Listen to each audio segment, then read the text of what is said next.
asosan noto'g'ri ovqatlanishdan kelib chiqadi. Birinchi o'rinda noto'g'ri suv ichishdan kelib chiqadi, chunki tanamiz 70% suvdan iborat. Vodniy balansni to'g'rilashimiz kerak.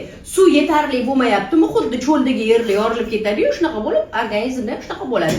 Unga imенно oqsil, vitaminlarga boy mahsulotlar, to'g'ri ovqatlanish qoidalariga rioya qilish juda ham katta ahamiyatga ega bo'lar ekan. Shunaqaga uchragan klientlaringizga nima deysizlar? Iliyli sho'rvalar qilib ichinglar deysizlar, to'g'rimi? D vitaminini tekshiringlar, qondagi kalsiy miqdorini tekshiringlar deysizlar. O'zidan o'zi kelishi bilan, "Voy, sizga kalsiy yetmayotgan ekan, mana bu dorini iching" demaysizlar. Обязательно qonini tekshirish shart. Kalsiy agar normada bo'lsa, siz unga yana kalsiy bersangiz, kalsiy ko'payib ketsa, bu kalsiy kamligidan ham yomon ahvol.